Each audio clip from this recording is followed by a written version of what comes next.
तो कैसे हैं सभी लोग? तो बढ़िया।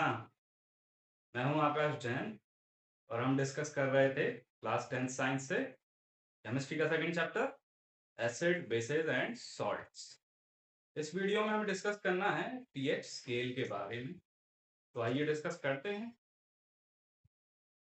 सो हाउ स्ट्रॉन्ग आर एसिड्स और बेसेस? इसको हम मेजर करेंगे पीएच स्केल पर। किस चीज को मेजर करेंगे? स्ट्रेंथ ऑफ एसिड्स या स्ट्रेंथ ऑफ बेसिस को हम एक स्केल पर मेजर करते हैं जिसे नाम दिया गया है पीएच स्केल। अब यहाँ ये जो वर्ड आ रहा है पीएच, इसका क्या मीनिंग है? तो यहाँ पीएच का मतलब है पोटेंस हाइड्रोजन।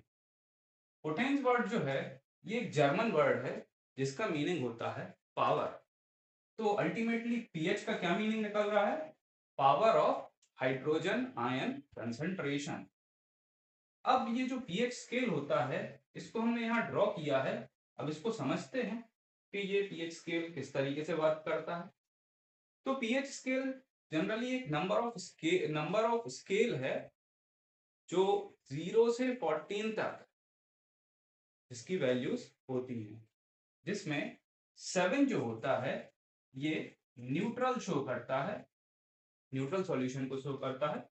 अब अगर हम देखें तो 7 से कम, मतलब 7 से अगर हम 0 की तरफ आए तो हम देख रहे हैं कि इसमें जो एसिडिक नेचर जो है वो इंक्रीज होता जाता है। 7 से जैसे ही हम 0 की तरफ आते हैं, जितना करीब हम 0 की तरफ आएंगे उतना ज्यादा एसिडिक नेचर जो है वो हमें मिलेगा।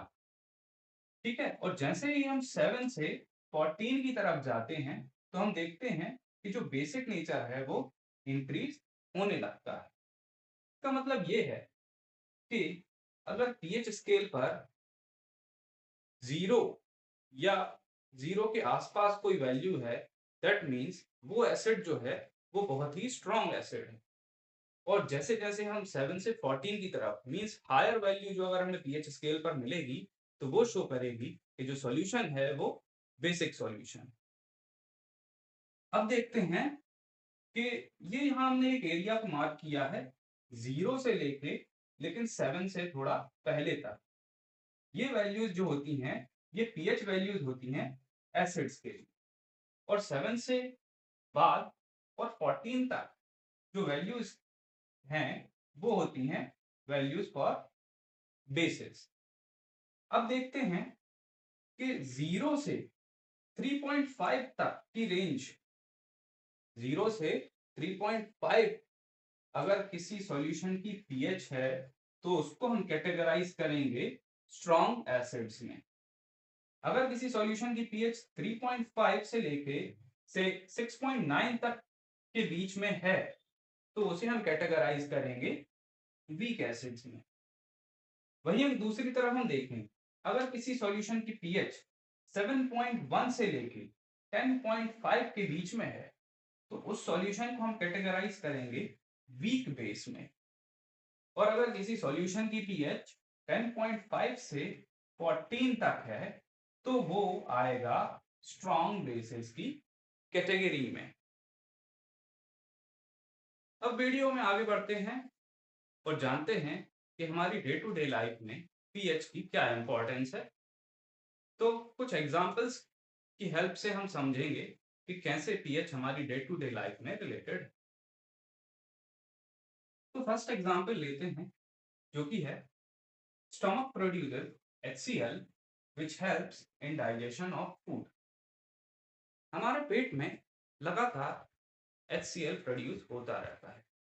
ये डाइल्यूट HCl जो हमारे पेट में बन रहा होता है ये भोजन को पचाने के काम में आता है। लेकिन किसी कारणवश जब हम थोड़ा ज़्यादा भोजन कर लेते हैं तो हमारे पेट में एक्सेस अमाउंट में HCl प्रोड्यूस होता है। और ये एक्सेस अमाउंट ऑफ जो HCl है ये अपच का कारण या जिसे हम कहें इंडाइजेशन का कारण बनता है, जिसके कारण हमारे पेट में दर्द और एसिडिटी जैसी फीलिंग आने लगती है। अब इस कंडीशन में हम क्या करें कि ये जो पेन और एसिडिटी है इससे हमें रिलीफ मिले? तो ऐसी कंडीशन में हम प्रेफर करते हैं एंटासिड लेने के लिए। अब एंटासिड क्या होते हैं?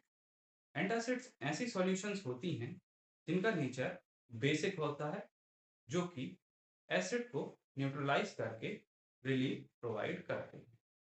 तो कॉमनली यूज्ड एंटासिड्स जो होते हैं उनमें है मैग्नीशियम हाइड्रोक्साइड, या जिसे हम मिल्क ऑफ मैग्नीशिया के नाम से भी जानते हैं, और दूसरा ऐसा एंटासिड है जो हमारे घर में कॉमनली मिल जाएगा, जो कि है सोडियम हाइड्रोजन कार्बोनेट, जिसे हम बेकिंग सोडा भी कहते हैं। अब दूसरे एग्जाम्पल पर आते हैं। दूसरा एग्जाम्पल है pH change in mouth causes tooth decay. तो टूथ डिके का सबसे बड़ा रीजन जो है वो ये है कि जब हम ऐसे फूड खाते हैं जिनमें शुगर का अमाउंट ज्यादा होता है, तो हमारे मुंह के अंदर जो प्रेजेंट बैक्टीरिया होते हैं वो इन शुगर को कन्वर्ट करते हैं एसिड्स में, और ये एसिड्स जो माउथ की पीएच होती है उसको कम कर देते हैं। अब जब माउथ की पीएच एक सर्टेन लेवल से नीचे चली जाती है, तब हमारे दांतों के ऊपर का जो इनेमल होता है वो कोरोड होने लगता है, जिसके कारण टूथ डिके होता है। तो अब टूथ डिके को होने से हम कैसे बचा सकते हैं? तो इसका सिंपल सा जो उपाय है वो है रेगुलर टूथपेस्ट का यूज करना। खाने के बाद हमें अपने दांतों को टूथपेस्ट से साफ करना चाहिए। टूथपेस्ट एक ऐसा पेस्ट होता है जो हल्का सा बेसिक नेचर होता है, जो कि माउथ की पीएच को मेंटेन करने के लिए हम यूज कर सकते हैं। अगले एग्जांपल को देखते हैं, जो कि है bee sting leaves an acid which causes pain and irritation। तो कुछ एनिमल्स ऐसे होते हैं जो अपने सेल्फ डिफेंस के लिए एसिड का यूज करते हैं। मधुमक्खी उनमें से एक है। तो मधुमक्खी जब भी हमें डंक मारती है तो वो अपने डंक के साथ एक एसिड छोड़ती है। इस एसिड के कारण हमें पेन और इरिटेशन होती है। अगले एग्जांपल को देखते हैं, जो है plants require specific pH range for healthy growth. अब किसी प्लांट की हेल्दी ग्रोथ के लिए एक स्पेसिफिक पीएच रेंज बहुत जरूरी है। अगर किसी कारण से सॉइल की पीएच एक सर्टेन लेवल से नीचे चली जाती है तो प्लांट्स जो है वो प्रॉपर ग्रो नहीं करें। ऐसे केस में हमें पीएच को वापस से रिटेन करने के लिए सॉइल में कैल्शियम कार्बोनेट, या जिसे हम कहें लाइम स्टोन, को डालना पड़ता है, जो कि सॉइल की पीएच को वापस से न्यूट्रलाइज करके एक सर्टेन लेवल पर ले आती है, जिसके कारण प्लांट्स की प्रॉपर ग्रोथ हो सके। अगले एग्जाम्पल को देखते हैं, जो कि है चेंज इन पीएच, जो कि लेस देन 5.6 एक वैल्यू दी है यहाँ पर, of rain may cause acid rain. तो अगर रेन की पीएच, रेन वाटर की जो पीएच है वो एक सर्टेन लेवल जो कि 5.6 दिया है, अगर इससे नीचे हो जाए तो इसके कारण हम क्या कहेंगे कि एसिड रेन होती है। अब ये एसिड रेन जो है ये लिविंग और नॉन लिविंग जो भी ऑब्जेक्ट्स हैं या जो भी क्रीचर्स हैं इनको बहुत अफेक्ट करती है। लिविंग क्रीचर्स में जैसे कि हम एग्जांपल लें एक्वाटिक एनिमल्स की, जैसे कि फिशेज, तो फिशेज जो हैं वो एक सर्टेन पीएच रेंज में सरवाइव करती हैं। लेकिन जब लेक वाटर का पीएच एक सर्टेन वाटर पीएच लेवल से कम हो जाता है, तब जो फिशेज हैं वो मर जाती हैं। तो जनरली ऐसे एरियाज जिनमें एसिड रेन अधिकतर होती रहती है, वहाँ के लोग तालाबों में कैल्शियम कार्बोनेट डालते हैं, ताकि जो लेक है उसकी पीएच प्रॉपर बनी रहे और एक्वाटिक लाइफ अनअफेक्टेड रहे।